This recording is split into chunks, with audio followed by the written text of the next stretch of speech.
Now it's time to talk about the defining stretch, and then we're going to get to using past precedent. What does Syracuse realistically have to do to have a chance? Obviously, this is the first year of having 12 teams in the playoff, but looking at last year, the path is not easy to make it, particularly for ACC teams. But let's get into the defining stretch of the year. October 4th to November 16th. Syracuse football will play 6 games in that stretch. 5 of those 6 will be on the road.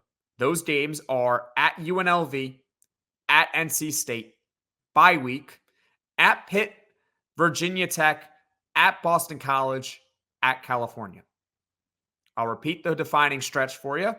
At UNLV, at NC State, bye week, at Pitt, Virginia Tech at home, at Boston College, at California. Once again, that's from October 4th to November 16th. The defining stretch for Syracuse football next season. I am honestly a little bit surprised that the ACC didn't schedule it so that Cal and UNLV would be in back-to-back weeks. So therefore, Syracuse is going to have to travel to the West Coast twice. They're going to have to do it twice. Such is life. We're all going to have to get through it together. It's not an excuse. I'm just kind of surprised that they didn't put them in back-to-back weeks. I just wanted to point that out. It would make a lot of sense, but this is the 21st century. We got airplanes. I've made that joke long enough if you've been listening. I've talked about how Georgia Tech will set the tone. I said that last segment as well. But these 6 games are going to make or break Syracuse's schedule. We've talked about at UNLV and at NC State, right? We've talked about those teams.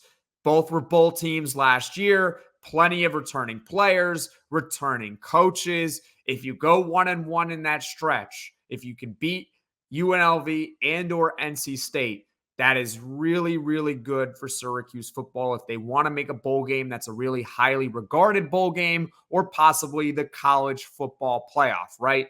Those games are really important. You got to at least split them.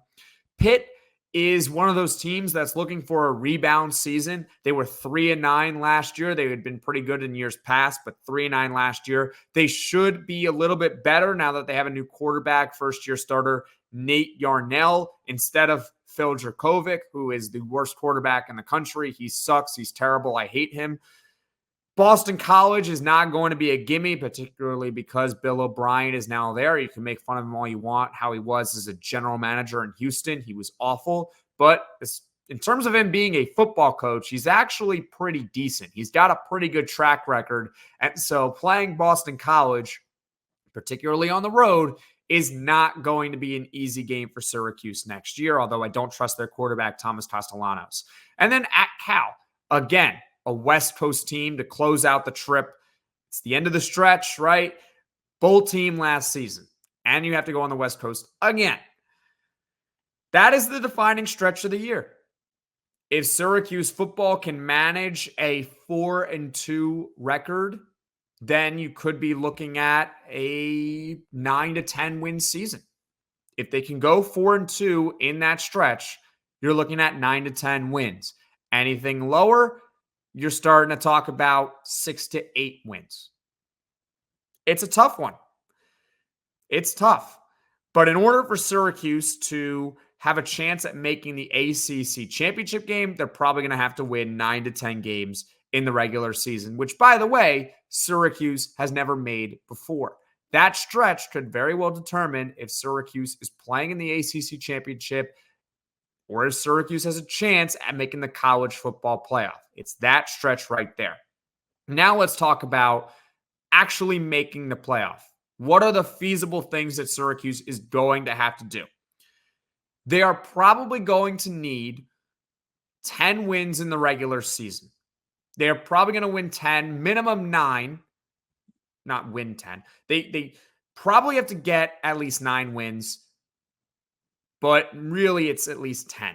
So 9 is the minimum, 10 is like the expectation if you want to make the college football playoff. And the reasoning for that is because you probably need 10 to make the ACC championship game.